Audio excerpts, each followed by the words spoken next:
Kahit kailan sa kasaysayang ng tao, hindi naging ganito kadaling ma-access ang Biblia. Para sa iyo na nakikinig, isipin mo, nasa smartphone mo lang ito. O, isang top mang sa screen. 'Di ba? May audio versions pa na pwede mong pakinggan habang nagmamaneho ka. Tapos, 2 segundo lang masisearch mo na agad yung anumang verse na gusto mo online. Sobrang bilis na talaga ngayon. Kumbaga, kompleto tayo sa access eh. Pero bakit ang dami pa rin sa atin ang nakakaramdam ng matinding spiritual starvation? Yung parang gutom na gutom yung kaluluwa, ganon? Ganun nga.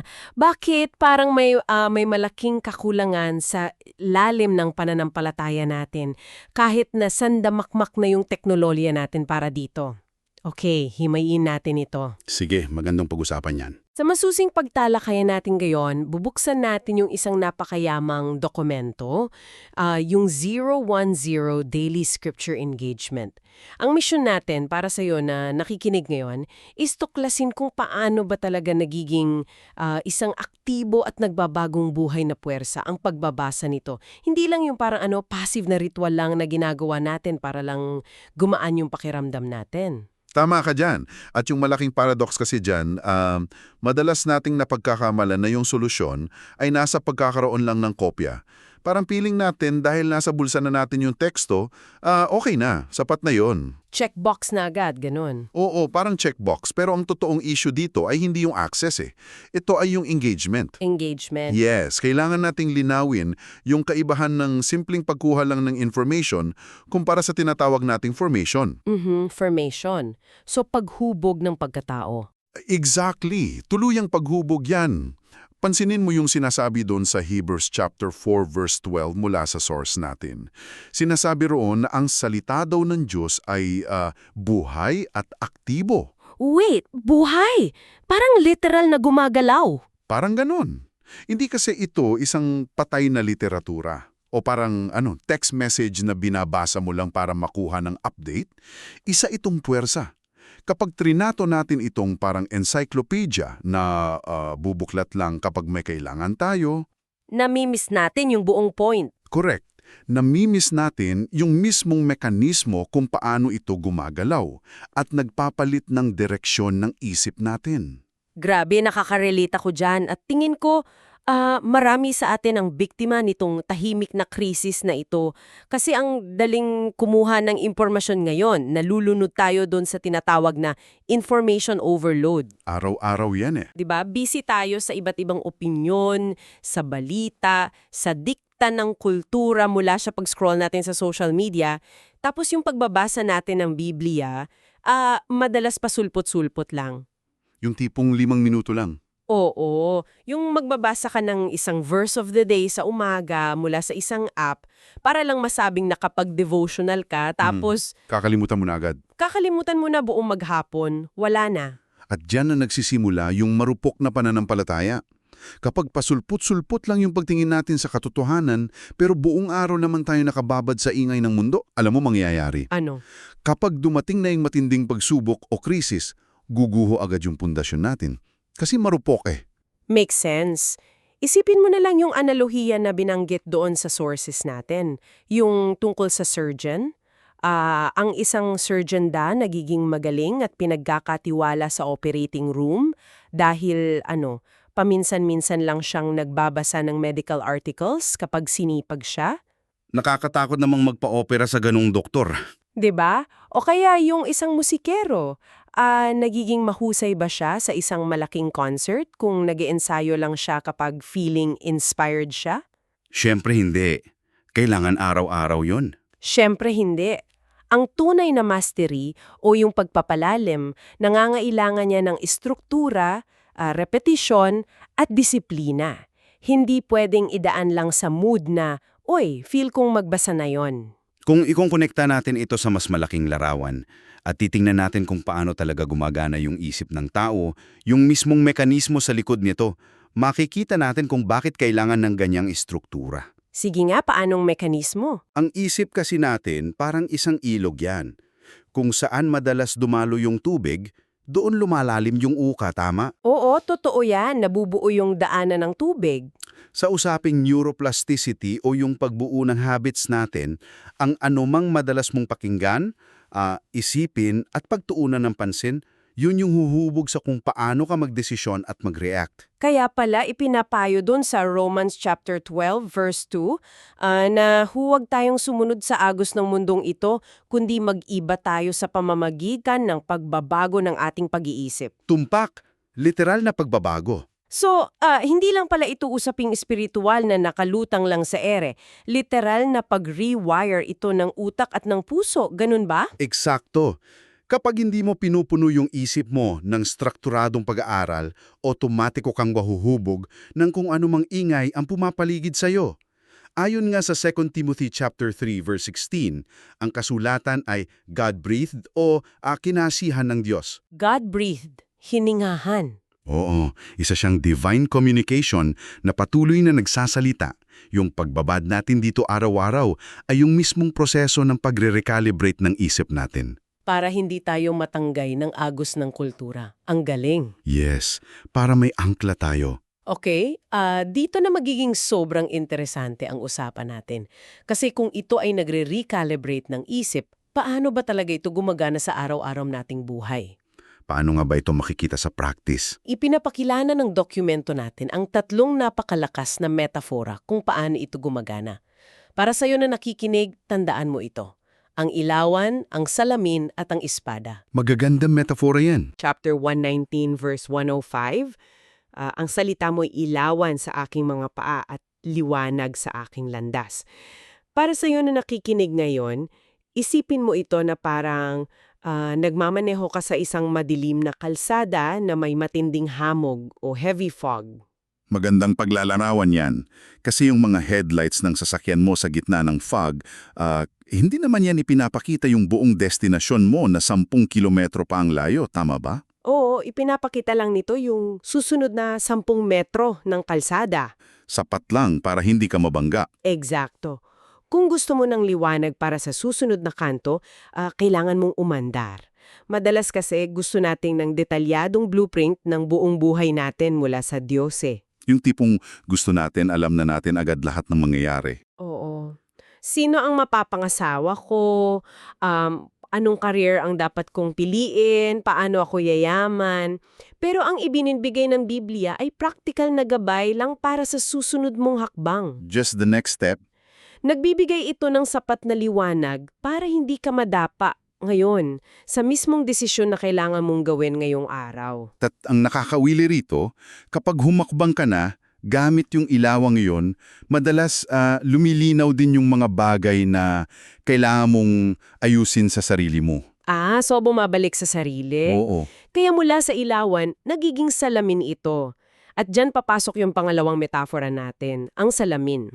Sa James chapter 1 verses 23 hanggang 24, inihalintulad yung taong nakikinig sa salita pero hindi isinasagawa. Sa isang taong tumingin sa salamin, tapos pagkaalis nakalimutan agad yung sariling itsura. Tama.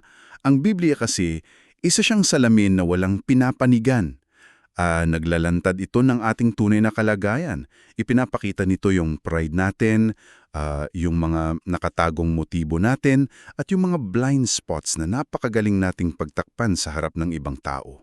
Pero teka lang ha, aaminin ko, minsan nakakailang at nakakasakit tingnan yung sarili mo sa salamin kung puro dumi o kapintasan lang yung makikita mo. Oo, masakit sa ego yun. 'Di ba? Kung puro pagkakamali at pagiging makasarili ko lang ang ipapakita sa akin ng pagbabasa nito, hindi ba parang nakaka-discourage iyon? Parang ang bigat dalhin? Nakakapanliit. Oo, para saan pa nabasahin ko iyan kung mararamdaman ko lang na ang sama-sama kong tao at puro ako palpak? Alam mo, napaka-valid ng nararamdaman mong iyan. Marami nga ang umiiwas sa malalimang pagbabasa dahil dyan mismo natatakot silang makita yung dumi. Kasi nakaka-guilty. Pero kailangan nating ibahin yung pananaw natin kung paano ba talaga gumagana yung salamin na ito. Ang layunin ng salamin na ito ay hindi para kutyain ka o ibagsak yung pagkatao mo. Hindi siya pang-judge. Hindi. Ang layunin nito ay hindi condemnation. Ito ay para sa transformasyon.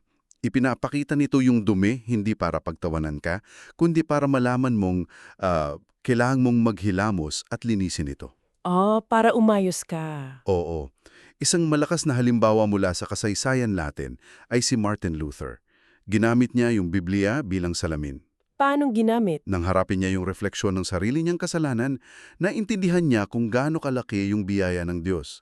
At dahil naging malinaw yung paningin niya sa sarili niya, napansin din niya yung matinding korupsyon sa simbahan noong panahon niya. Naging malinal yung lens niya. Hinarap niya yung refleksyon sa halip na tumakas.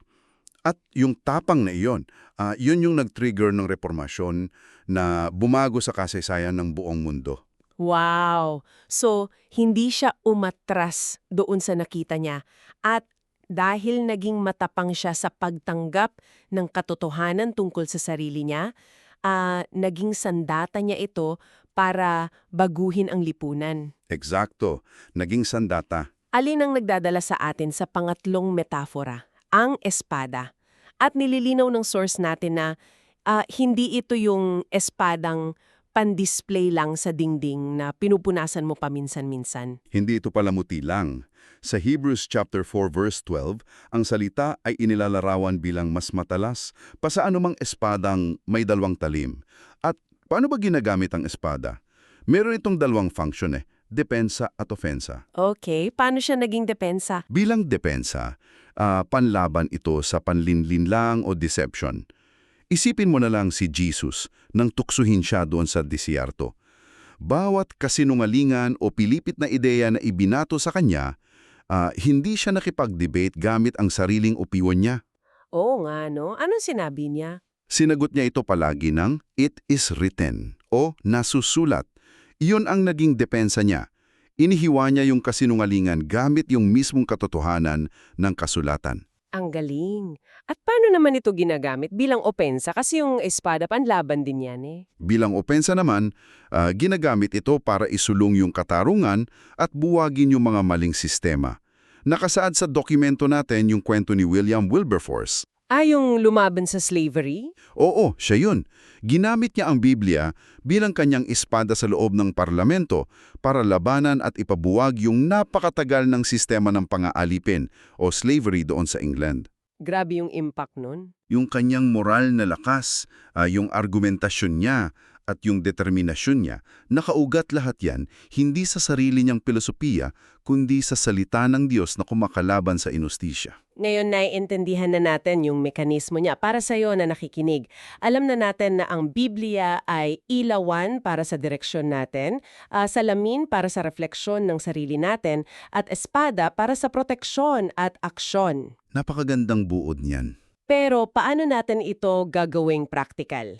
Kasi kung aalis tayo sa teorya at pupunta sa aksyon, paano ko ba talaga ito pag-aaralan araw-araw? Ayon sa dokumento natin, may 3 uri ng pag-aaral: devotional, inductive, at thematic. Sige, magsimula tayo dun sa pinakapamilyar sa marami. Ang devotional study, ito yung personal na pagbabasa mo para makuha ng inspirasyon o yung espiritual na pampatibay loob sa araw na yon. Yung pampag-good vibes minsan. Hindi tayo pwedeng huminto lang dyan. Kailangan nating gamitin yung tinatawag na inductive study na mas metodological at objektibo. Okay, inductive. May 3 yugto ito observation, interpretation, at application. Gusto kong himayin natin yan. Paano ba talaga gawin ang inductive study na yan? Halimbawa, dun muna tayo sa observation. Ano lang ba yung babasahin ko lang yung mga salita ng malakas? Hindi lang siya basta pagbabasa. Yung observation, parang pagiging isang detective sa crime scene yan. Ang tanong mo lang muna sa sarili mo ay, ano ba ang nandito? So hindi ko muna iisipin kung paano siya mag-a-apply sa buhay ko. Hindi muna. Hindi mo muna iisipin kung anong ibig sabihin nito para sa'yo. Naghahanap ka ng mga inuulit na salita, mga contrasts o pagkakaiba. Sino ba yung nagsasalita? Sino yung kinakausap niya? At ano yung mismong konteksto? Tinitingnan mo yung mismong facts ng text. Nakukuha ko. Imbes na hanapin ko agad kung ano ang feeling ko doon sa text, iniimbestigahan ko muna kung anong talaga yung literal na nakasulat. Tapos, sa interpretation naman, aalamin ko kung ano yung ibig sabihin nito para sa mga taong orihinal na nakinig noong isinulat iyon libo-libong taon na ang nakakalipas. Eksakto. Kailangan mo munang alawin kung ano yung ibig sabihin ng author bago mo dalin sa kasalukuyan. Tapos, saka pa lang papasok yung application kung saan tatanungin ko, paano ko ba ito isasabuhay ngayon sa trabaho ko o sa pamilya ko? Tumpak. Masyadong maraming tao kasi yung tumatalon agad sa application nang hindi ginagawa yung observation at interpretation. Yung tipong cherry picking. Oo. Ang nangyayari tuloy, ipinipilit nila yung sarili nilang gusto doon sa teksto. Kaya nami-misinterpret nila yung buong mensahe. Delikado yon. Ano naman yung pangatlo, yung thematic study? Ang pangatlong uri naman ay yung thematic study. Dito, tinatrace mo yung isang partikular na tema tulad ng katarungan, biyaya o pananampalataya mula sa simula hanggang sa dulo ng Biblia. Buong timeline talaga. Oo, ginagawa ito para makita mo yung buong pananaw ng Diyos sa isang partikular na issue. Imbes na kumuha ka lang ng isang verse na out of context, tapos gagawin mo na itong buong doktrina. Ang linaw ng pagkakaiba ng tatlong iyan. At bukod sa pag-aral, iginigiit din ang source material natin na kailangan nating sabayan ito ng meditation at journaling. Sobrang mahalaga niyang dalawang yan. Kapag naririnig ko kasi yung meditation, ang naiisip ko agad ay yung mga nakikita natin sa yoga. Pagpikit, paghinga ng malalim, tapos yung pag-ubos ng laman ng isip para maging blanko. Sa kontekstong biblical kasi, kabaliktaran yan. Ang meditation ay hindi yung pag-empty ng isip, kundi ang intentional na pagpuno nito ng katotohanan. Pagpuno, hindi Right. pagblanko. Oo, ibinigay nga halimbawa doon yung Psalm chapter 1, verses 2 to 3. Ang taong nagbubulay-bulay daw araw at gabi ay tulad ng isang punong nakatanim sa tabi ng ilog. Ang ganda nung image na yun. Di ba? Ang ugat niya patuloy na sumisipsip ng tubig, kaya hindi siya natutuyo kahit may dumating na matinding tagtuyot. Paano naman yung journaling? Ang journaling naman ay yung physical na aksyon para iproseso ito. Isinusulat mo yung pakikipag-usap mo sa Diyos. Dito mo tinutulay yung nabasa mo sa papel papunta sa kung ano ang gagawin mo kinabukasan. Kumbaga, ito yung pruweba na nakikinig ka talaga. Naintindihan ko kung paano gumagana yung journaling at meditation, pero dito, kaya ano nga bang ibig sabihin ng lahat ng ito? Dito ako medyo may reserbasyon at sigurado ako pati yung tagapakinig natin nagtatanong din tukol dito sa huling metodolohiya, yung memorization o pagsasaulo. Nako, dyan maraming umayaw. Oo Bakit pa natin kailangang mag-aksaya ng oras para magsaulo ng verses? Nasa 21st century na tayo. Pwede kong isearch sa phone ko ang anumang verse na kailangan ko at lalabas iyon sa screen ko in less than 3 seconds. Bakit ko pa papupunuin yung memorya ng utak ko kung may internet naman? Nagdadala ito sa isang napakahalagang tanong, no? Totoo na nasa phone mo na yung lahat ng impormasyon na kailangan mo, pero ang tanong dyan ay kung paano gumagana yung utak at emosyon ng tao kapag nasa ilalim ng matinding pressure. Paanong pressure? Kapag biglang bumagsak yung mundo mo, kapag nasa ospital ka at naghihintay ng masamang resulta mula sa doktor, o kapag kailangan mong gumawa ng matinding moral na desisyon sa trabaho sa loob lang ng 5 segundo, kung saan pwede kang masira. Oo nga, no? May oras ka pa bang mag-Google? May kalmado ka pa bang pag-iisip para mag-scroll sa phone mo sa ganong sitwasyon? Sa bagay, madalas nagpapanik na tayo o nagiging reaktibo na lang tayo sa mga ganyang sitwasyon. Nawawala na sa isip natin kumuha ng phone at mag-search. Ang isinaulong salita ay nagiging internalized guidance. Nagiging reflex mo na ito. Gusto kong ibahagi yung dalawang napakalakas na halimbawa mula sa ating source material. Sige, sino yung mga yun? Si Corrie ten Boom, isang babaeng ikinulong sa isang concentration camp noong Holocaust dahil sa pagtulong sa mga Hudyo. At si Dietrich Bonhoeffer, isang pastor na ikinulong din at pinatay ng mga Nazi. Grabe, yung mga pinagdaanan nila. Sa loob ng malalamig at madidilim na kulungang iyon, inagaw sa kanila ang lahat. Wala silang smartphones para mag-search. Wala silang malalaking study Bibles na pwedeng buklatin. Wala silang anumang access sa labas. Nakakulong sila. Wala talaga. Pero alam mo kung ano yung hindi manaakaw ng mga Nazi sa kanila? Ano yun? Yung mga salita ng Diyos na isinaulo at itinanim nila sa kanilang mga puso at isip nung sila ay malaya pa. Yung mga isinaulong verses na yun ang tanging nagbigay sa kanila ng tapang at kapayapaan habang nakaharap sa pagdurusa at kamatayan. Nagiging buhay yung salita sa loob nila? Ang memory ng salita ang naging kaligtasan ng kanilang kaluluwa. Kapag isinaulo mo ito, hindi mo na kailangang hanapin dahil nasa loob mo na siya, handang gamitin anumang oras. Ibang klase talaga yan. Kapag yung tekstong binabasa mo ay nagiging mismong bahagi na ng pagkatao mo. At yan yung magdadala sa atin sa pinaka-epekto ng lahat ng ito. Ano ba talaga ang mangyayari sa'yo, ikaw na tagapakinig natin na yon, kung gagawin mo ito sa loob ng 70 araw? Magandang challenge yan. Di ba?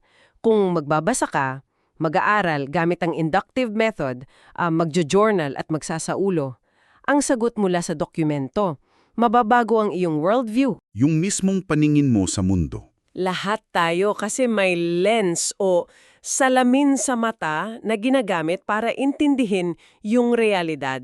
Araw-araw, ang default nating tanong sa sarili natin ay, ano ba ang sinasabi ng kultura? Ano yung uso ngayon? Ano ang acceptable ngayon para sa mga tao? O kaya ano yung trending, di ba? Eksakto. Pero kapag babad ka sa Biblia, nababago yung anggulo ng paningin mo, ang tanong mo ay nagiging, ano ang sinasabi ng Diyos sa sitwasyong ito? At mula doon sa pagbabagong iyan, lumalabas yung tinatawag nating discernment o yung kakayahang kumilala ng tama at mali sa isang iglap. Napakahalaga niyan, lalo na ngayon. Totoo, nabubuhay tayo sa isang mundong puro ingay, palinlinlang at fake news. Napakaraming ideolohiya na sa unang tingin parang mukhang tama, mukhang makatarungan. Pero kung susuriin mong maigi, sumasalungat pala sa disenyo ng Diyos. Paano natin madidevelop yung discernment na yan? May isang napakagandang analogy mula sa source natin tungkol sa pag-train ng mga bank teller.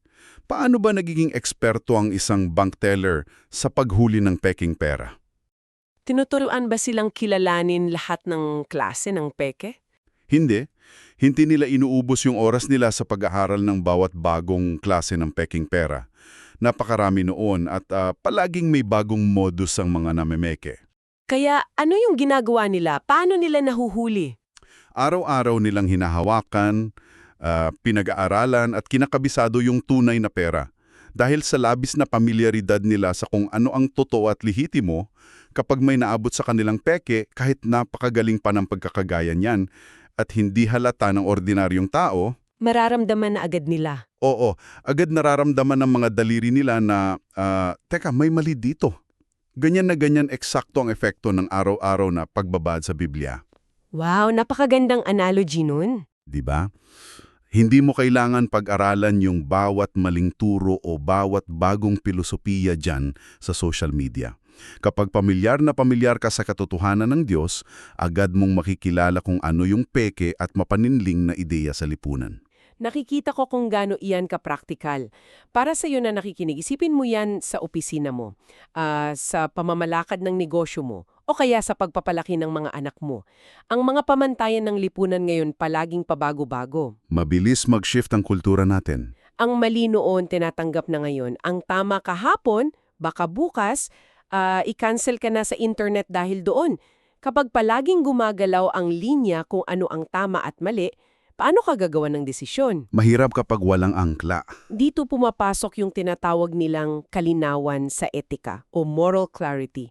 Kapag yung pananaw mo ay nakaugat sa kasultan, hindi ka madaling matitinag ng pressure ng mga katrabaho mo o ng takot na maiwan ka sa uso. Hindi ka magiging people pleaser lang.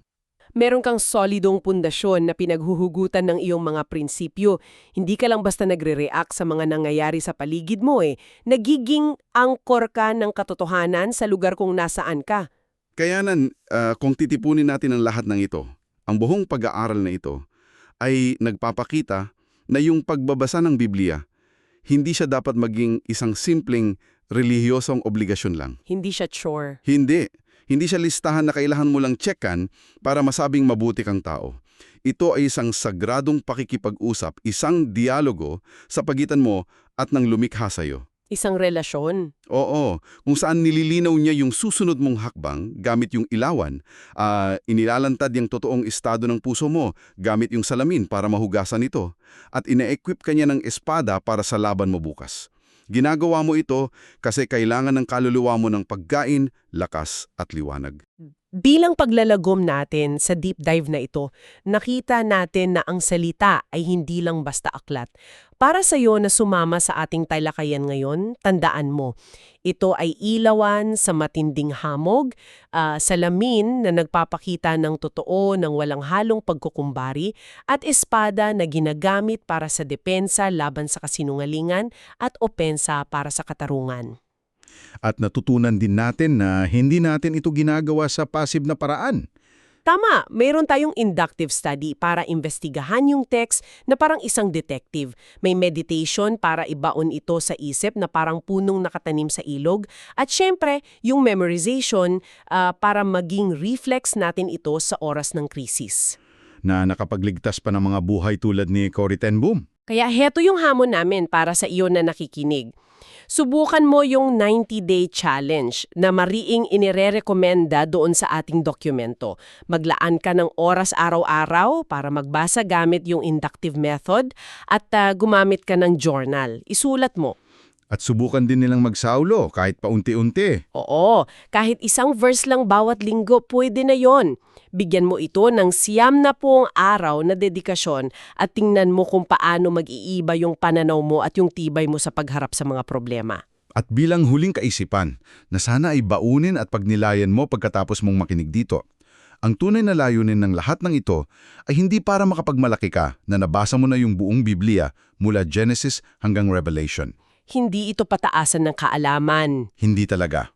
Ang layunin ay hayaan mong ang Biblia ang magbasa sa'yo. Wow, ang Biblia ang magbasa sa'yo. Isipin mo na lang ito, paano kung ang mismong verse na pagmumunihan at isasaalo mo bukas ng umaga na parang simpleng salita lang sa ngayon ay ang eksaktong lakas, karunungan at sandata na kailangan mo para maitawid yung isang matinding krisis na haharapin mo 5 taon mula ngayon. 5 taon mula ngayon, inihahanda ka na? Oo. Ang salita ng Diyos ay tahimik lang na naghihintay na maitanim sa iyong puso, handang sumibol at maging aligtasan mo sa pinakamadilim mong araw sa hinaharap. Yan ang tunay na kapangyarihan ng formation. Hindi ito naghihintay na hanapin mo lang kapag may problema ka, nag-aabang ito na maging bahagi na mismo ng iyong pagkatao. Kaya para sa'yo, huwag mo hayaang manatiling impormasyon lang ito sa screen na mabilis mo lang ini-scroll. Hayaang mong mahubog nito ang iyong isip, ang iyong puso at ang iyong mga kamay. Maraming salamat sa pagsama sa amin sa malalim ang paghimay na ito. Naway simulan mo na ang iyong araw-araw na pakikipag-ugnayan. Hanggang sa muli nating pagtuklas.